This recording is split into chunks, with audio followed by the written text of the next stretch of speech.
Hello everyone, welcome to सिंखुरी education. मैं हूं प्रेरणा गुप्ता और जैसा कि आप लोग जानते हैं कि हम साइंस के अंदर बायोलॉजी वाला पोर्शन पढ़ रहे थे।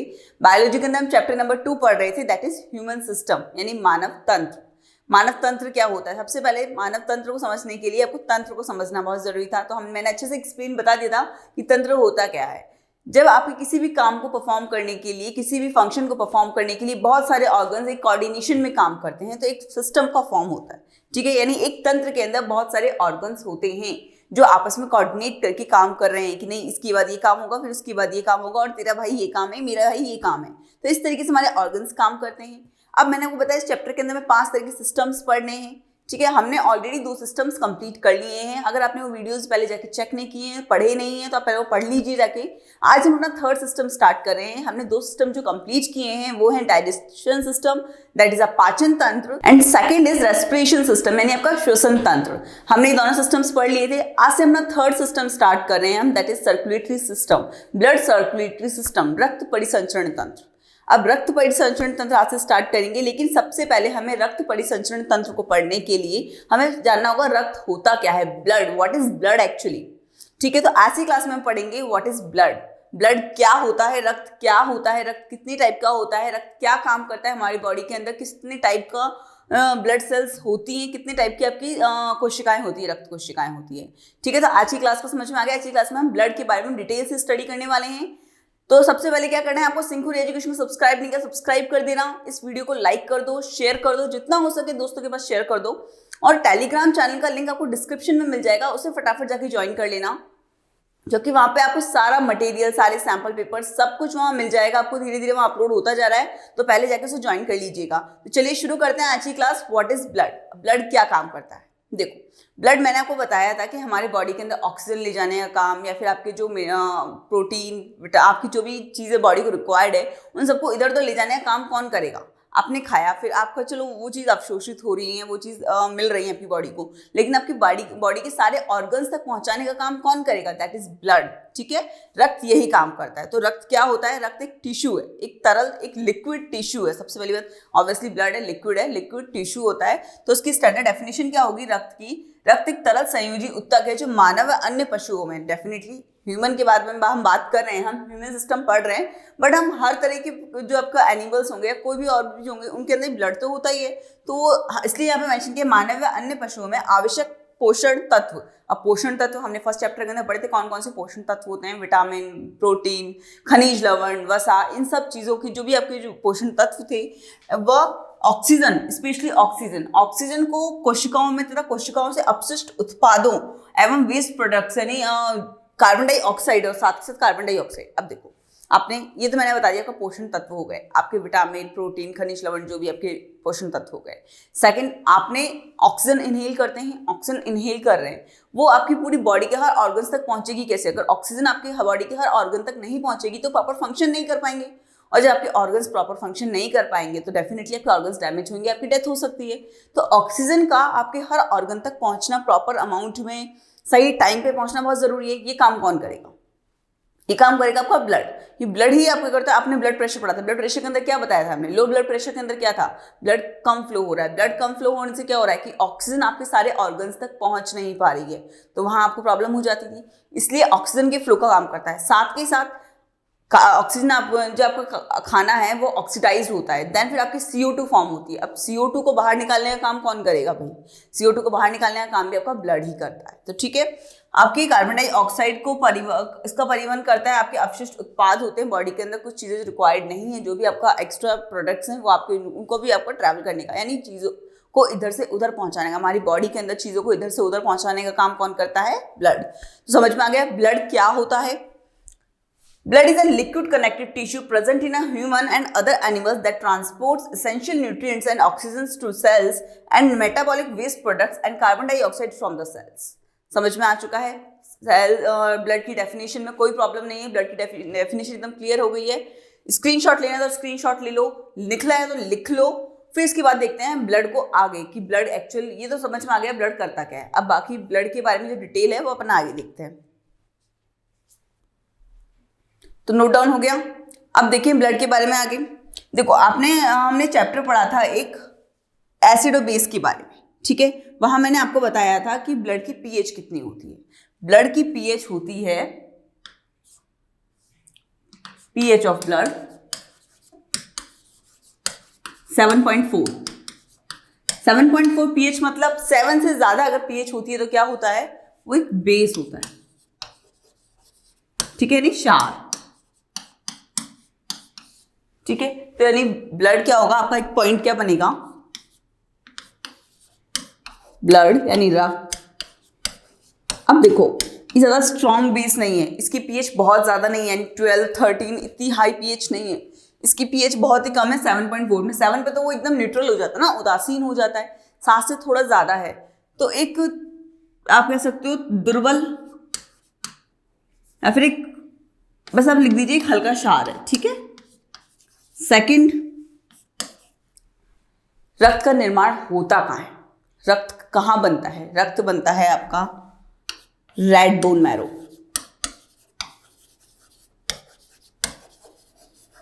रेड बोन मैरो, इसका होता है लाल अस्थि मज्जा, ठीक है, समझ में आ गया। बच्चों के अंदर कहाँ होता है, प्लीहा में, यानी स्प्लीन, इंग्लिश में कहते हैं स्प्लीन, ये होता है। लेकिन जो एकदम छोटे छोटे बच्चे होते हैं ना, या फिर भ्रूण होता है, या फिर नवजात बच्चे, नवजात शिशु और भ्रूण,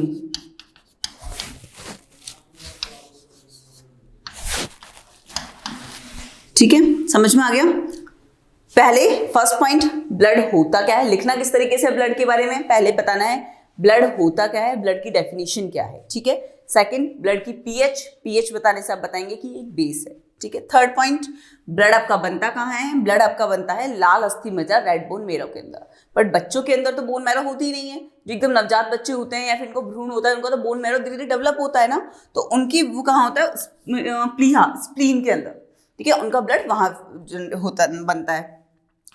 ब्लड दो टाइप का होता है, ब्लड के दो टाइप्स बताए, लिक्विड एंड सॉलिड, ठीक है। लिक्विड को कहते हैं प्लाज्मा,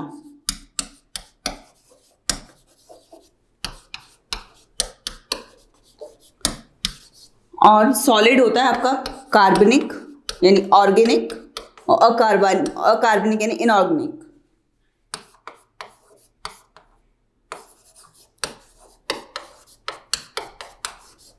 कार्बनिक यौगिकों से बनता है, ठीक है। अब प्लाज्मा जो आपका होता है वो हमारे बॉडी का 55% ब्लड प्लाज्मा से जनरेट होता है, प्लाज्मा ही होता है, लिक्विड होता है, यानी 55% ब्लड जो होता है वो आपका प्लाज्मा से जनरेट होता है। तो समझ में आ गया ब्लड के अंदर आपको क्या क्या पॉइंट्स लिखने हैं। साथ के साथ जो आपका लिक्विड ब्लड होता है उसके अंदर आपका 92% आपका वाटर होता है, ठीक है, क्लियर हो गया। वाटर के अंदर अगर आपको लिखने को आ जाए, सिंपल वाटर की डेफिनेशन लिखने को आ जाए, वाटर के बारे में हल्का सा एक शॉर्ट नोट लिखने को आ जाए, तो आप क्या क्या पॉइंट्स लिखेंगे, ब्लड की डेफिनेशन, ब्लड क्या काम करता है, फिर आपका ब्लड क्या पीएच लिखेंगे कि एक बेस है। सेकेंड आप लिखेंगे कि ब्लड कहाँ आपका बनता है, that is a red bone marrow. फिर आप बताएंगे बच्चों के अंदर ब्लड कहाँ बनता है, स्प्लीन के अंदर। फिर आप बताएंगे कि ब्लड दो टाइप का है, लिक्विड सॉलिड प्लाज्मा। लिक्विड में प्लाज्मा बताएंगे आप, बाकी इसमें बताएंगे ऑर्गेनिक और इनऑर्गेनिक कंपाउंड्स की तरह। प्लाज्मा से आपका 55% आपका जो होता है, 55% ब्लड आपको प्लाज्मा से, ठीक है, समझ में आ गया। ब्लड के बारे में अगर पॉइंट शॉर्ट नोट्स की तरीके से लिखने हैं तो लिख लीजिए फटाफट से। फिर अपन देखते हैं ब्लड सेल्स और कितने टाइप्स की होती हैं। ब्लड सेल्स की टाइप्स आपने सुना होगा, red blood cells, white blood cells, actually होती क्या है, क्या काम करती हैं, ये अपन देखते हैं। लेकिन इससे पहले इसको अगर आपको स्क्रीनशॉट लेना है, नोट डाउन करना है, इससे साथ साथ लिखिए। आप पूरा नहीं लिख रहे तो पॉइंट्स मतलब छोटे से बुलेट्स में लिख दिए, जैसे मैंने यहाँ लिख दिया है ब्लड एक क्षार, यहाँ पे 20 लिख दीजिए, यहाँ पे आप लिख दीजिए रेड बोन मैरो, तो समझ में आ जाएगा कि आपका ब्लड कहाँ बन रहा है, ठीक है। तो चलिए फिर आगे बढ़ते हैं। इससे पहले अगर नोट डाउन करना है तो नोट डाउन कर लीजिए। नोट डाउन कर लिया, समझ में आ गया ब्लड के बारे में किस तरीके से क्या क्या लिखना है हमको। अब देखते हैं ब्लड सेल्स के टाइप्स, ठीक है। आपकी जो ब्लड सेल्स होती हैं वो 3 टाइप की होती है। First is red blood cells,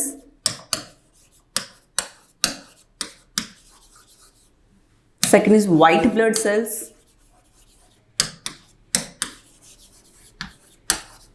और थर्ड इज प्लेटलेट्स। ठीक है, इसे कहते हैं लाल रुधिर कोशिकाएं। कोशिकाएं समझ जाइएगा, इधर हो जाएगा ये सफेद रक्त, सफेद या फिर श्वेत रक्त कोशिकाएं, रुधिर कोशिकाएं, इसे कहते हैं हिंदी में बिंबाणु। ठीक है, इनके नाम सुने होंगे पर एक्चुअली ये होती क्या है? Red blood cells. फर्स्ट अपन स्टार्ट करते हैं रेड ब्लड सेल्स से, आरबीसी, शॉर्ट में आरबीसी भी बोलते हैं। आरबीसी हमारी बॉडी का जो 99% ब्लड है दैट इज आरबीसी। तो आपका फर्स्ट पॉइंट बनेगा, आपका 99% जो ब्लड है वो आपका आरबीसी। सेकंड, ये रेड क्यों होता है? आपके हीमोग्लोबिन की वजह से। तो आप बताएंगे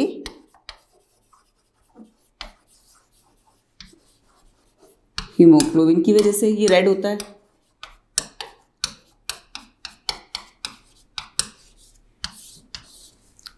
ठीक है, इसकी एज कितनी होती है? इसका एवरेज एज होती है इन ब्लड सेल्स की, एवरेज एज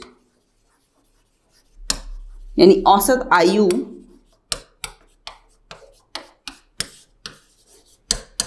ये 120 डेज। ठीक है, तो आपको जब रेड ब्लड सेल्स के बारे में लिखने को है तो आपको 3 पॉइंट्स लिखने हैं कि आपकी बॉडी का जो ब्लड होता है और 99% ब्लड आपकी ब्लड सेल्स होती हैं आपकी रेड ब्लड सेल्स यानी लाल रुधिर कोशिकाएं। ठीक है, सेकंड पॉइंट आप लिखेंगे कि ये रेड क्यों होता है? रेड होता है हीमोग्लोबिन की वजह से, हीमोग्लोबिन की वजह से ये रेड होता है। तो इसको आप ये इस तरीके से लाइन लिख सकते हैं। थर्ड पॉइंट आप बताएंगे कि आपकी जो रेड ब्लड सेल्स होती है उनकी एवरेज एज कितनी होती है? 120 डेज, 120 दिन। समझ में आ गया? आपको अगर रेड ब्लड सेल्स के बारे में लिखने को आ जाए तो आपको क्या क्या पॉइंट्स लिखने हैं? आप चलते हैं व्हाइट ब्लड सेल्स के ऊपर। व्हाइट ब्लड सेल्स के अंदर क्या होता है? वो एक तो सफेद होती है। अब सफेद क्यों होती है? बिकॉज उनके अंदर हीमोग्लोबिन नहीं होता। हीमोग्लोबिन नहीं होता है, आपकी हीमोग्लोबिन नहीं होगा, हीमोग्लोबिन की वजह से रेड थी इसलिए वो कलरलेस होती हैं। इसे बोल दिया है श्वेत रक्त कोशिकाएं। ठीक है, ये हीमोग्लोबिन, ये रेड ब्लड सेल्स क्या करती है? और आपकी चीजें इधर से उधर ले जाने का काम कर रही हैं। आपका जो यहाँ से रेड ब्लड बन रहा है वो आपकी चीजें, आपकी जो आपके पोषक तत्व रिक्वायरमेंट है, आपको ऑक्सीजन रिक्वायरमेंट है, उसको इधर से उधर ले जाने का काम कर रहा है। ठीक है, व्हाइट ब्लड सेल्स क्या कर रही है? आपकी इम्यूनिटी पावर को स्ट्रॉन्ग कर रही है। आपकी प्रतिरोधक क्षमता होती है, जो रोगों से लड़ने की प्रतिरोधक क्षमता है उसे बढ़ावा देती हैं। तो इसलिए आपका व्हाइट ब्लड सेल्स रहेगी। तो व्हाइट ब्लड सेल्स के बारे में भी देख लेते हैं, लेकिन अगर उससे पहले रेड ब्लड सेल्स के बारे में लिखना है तो इसे नोट डाउन कर लीजिए। फिर अपन देखते हैं white blood cells. White blood cells के अंदर पहले तो देखना है कि वो क्या काम करती हैं, उनकी प्रतिरोधक क्षमता के बारे में बताएंगे हम उसे। फिर हम बताएंगे कि भाई रेड क्यों नहीं होती हैं। फिर व्हाइट ब्लड सेल्स भी आगे डिवाइड हो जाती है, तो व्हाइट ब्लड सेल्स के अपन टाइप्स देखेंगे। ठीक है, तो इससे पहले आप ये नोट डाउन कर लीजिए। तो नोट डाउन कर लिया, समझ में आ गया रेड ब्लड सेल्स आएगा तो हमें क्या क्या करना है। अब हम व्हाइट ब्लड सेल्स देखते हैं। व्हाइट ब्लड सेल्स के अंदर आपको कौन कौन से पॉइंट्स लिखने होंगे? सबसे बड़ी बात मैं आपको बताया क्या काम करती है? प्रतिरक्षा का। आपकी जो इम्यूनिटी बढ़ाने का काम होता है, जो रोगों से लड़ने की क्षमता है, वो आपकी व्हाइट ब्लड सेल्स ये काम करती हैं। सेकेंड आपका पॉइंट हो जाएगा आपका, ये बनती कहाँ है? बोन मैरो के अंदर। आपकी जो ब्लड सेल्स होती है बोन मैरो में ही फॉर्म होती है। ठीक है, ये रेड क्यों नहीं होती है, ये व्हाइट क्यों होती है, ये कलरलेस क्यों होती है? एक्चुअली इसके अंदर हीमोग्लोबिन नहीं होता है। हीमोग्लोबिन नहीं होने की वजह से ये कलरलेस या फिर रंगहीन बोल सकते हो आप, कलरलेस या रंगहीन होती है। ठीक है, आपको पहले 3 पॉइंट्स लिखने होंगे जब आप व्हाइट ब्लड सेल्स लिखने के लिए बता रहे हो। अब व्हाइट ब्लड सेल्स मैंने कहा आगे जाके और भी डिवाइड हो जाती है। तो व्हाइट ब्लड सेल्स के आगे कौन कौन से पार्ट्स होंगे? व्हाइट ब्लड सेल्स कहाँ डिवाइड हो रही हैं? देखिए, यहाँ पे था कि आपकी 3 प्रकार की कोशिका, आपकी रुधिर कोशिका होती है ना, आपको बताते थे red blood cells, white blood cells and आपकी प्लेटलेट्स, बिंबाणु। ये चीज हो गई। फिर बाद में यहाँ पे ये बताया गया है कि आपकी जो red blood cells, white blood cells हैं, वो आगे 2 टाइप में और डिवाइड हो जाती हैं, कणिकाणु और अकणिकाणु। ठीक है, ग्रैन्युलोसाइट और आपका एग्रेन्युलोसाइट। ठीक है, ये 2 आपके नाम हो गए। आप इन 2 नामों को याद कर लीजिएगा। अगर ये नाम याद नहीं हो पाता आप कणिकाणु और अकणिकाणु याद कर लीजिएगा। फिर उसके बाद इसके कुछ एग्जाम्पल्स दिए हैं, वो एग्जाम्पल्स है neutrophil, eosinophil and the basophil. और आपकी जो अकणिकाणु भी 2 टाइप के होती हैं, ये वाली ब्लड सेल्स भी 2 टाइप की होती हैं, दैट इज लिम्फोसाइट और मोनोसाइट। अब इन ब्लड सेल्स के अंदर देखो, जो ये वाली है ना न्यूट्रोफिल, ये न्यूट्रोफिल क्या होता है? सबसे ज्यादा हमारी बॉडी के अंदर जो व्हाइट ब्लड सेल्स होती है वो न्यूट्रोफिल्स होती है, सबसे ज्यादा होती है ये चीज, तो सबसे ज्यादा। तो आप इसमें ये पॉइंट डाल सकते हो। पहले तो वो 3 पॉइंट्स डालेंगे, फिर देन आप डालेंगे कि आपकी व्हाइट ब्लड सेल्स भी 2 टाइप्स की होती हैं, वो दोनों टाइप आप बताएंगे। फिर इसके अंदर आप बताएंगे कुछ एग्जाम्पल्स, जैसे कि अपने कणिकाणु के अपने 3-4 एग्जाम्पल्स होता है। इसमें आपको ये बात याद रखनी है कि आपका जो न्यूट्रोफिल है वो सबसे ज्यादा आपकी जो व्हाइट ब्लड सेल्स होती है न्यूट्रोफिल होती है। अब बाद में आई लिम्फोसाइट और मोनोसाइट के बारे में, कणिकाणु के बारे में। ठीक है, लिम्फोसाइट के भी 3 टाइप्स होते हैं। ठीक है, एक तो होता है बी लिम्फोसाइट, एक होता है टी लिम्फोसाइट और एक होती है नेचुरल किलर। ठीक है,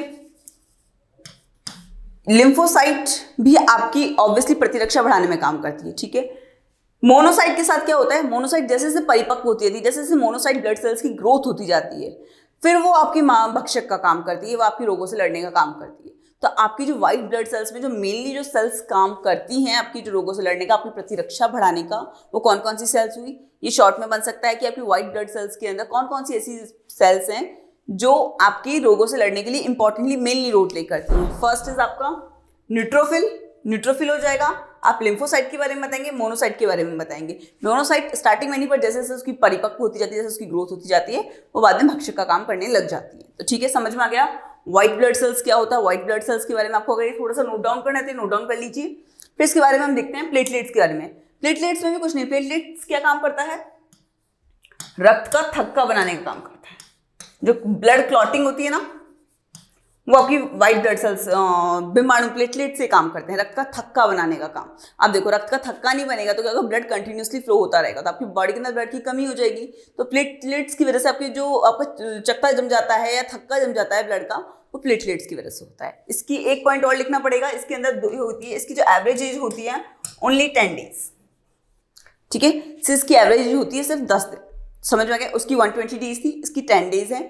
आपको तीनों ब्लड सेल्स के आपको नाम पता होने चाहिए, उनकी फंक्शनिंग क्या क्या काम करते हैं वो चीज़ आपको बतानी चाहिए। अगर आपको ये नोट डाउन करना है या बिम्बाणु के बारे में जो 2 पॉइंट्स लिखने हैं तो वो नोट डाउन कर लीजिए।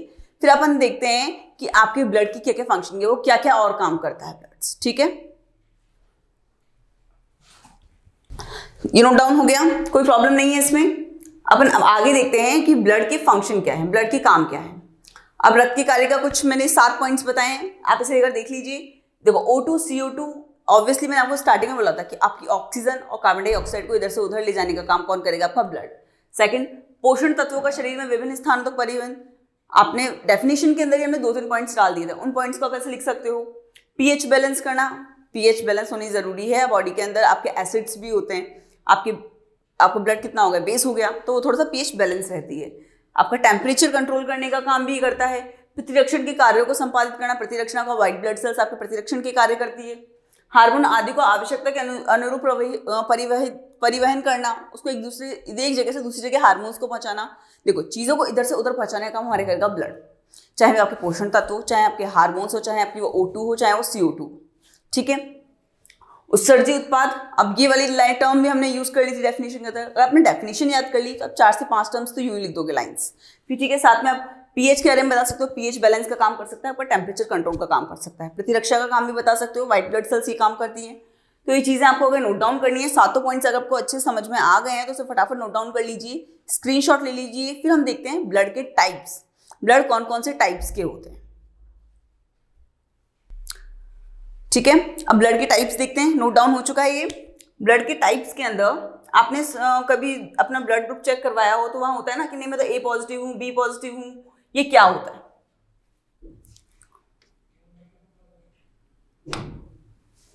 ठीक है, आपके ब्लड ग्रुप्स होते हैं A, B, AB and O। कि 4 तरह के ब्लड ग्रुप हैं। अब A के अंदर क्या होता है, A एंटीजन बेस्ड होता है। ठीक है, एंटीजन बेस्ड प्रतिजन, हिंदी में बोलते हैं प्रतिजन। प्रतिजन के आधार पर जिनमें प्रतिजन A उपस्थित है वो हो जाएगा ब्लड ग्रुप A। प्रतिजन B के आधार पर हो जाएगा आपका ब्लड ग्रुप B। जिनमें प्रतिजन A और B दोनों उपस्थित हो जाएंगे वो हो जाएगा AB, यानी प्रतिजन यानी एंटीजन A एंड B दोनों अवेलेबल हैं तो ब्लड ग्रुप हो जाता है आपका AB। साथ के साथ आपका O जिसमें कुछ भी प्रेजेंट नहीं है, इसे साथ ये भी कहते हैं ABO। ठीक है, समझ में आ गया आपके कौन कौन से ब्लड ग्रुप्स होते हैं, ब्लड ग्रुप्स के टाइप्स, इसकी हेडिंग डाल दीजिएगा, ब्लड ग्रुप्स के टाइप्स ऑफ ब्लड ग्रुप्स।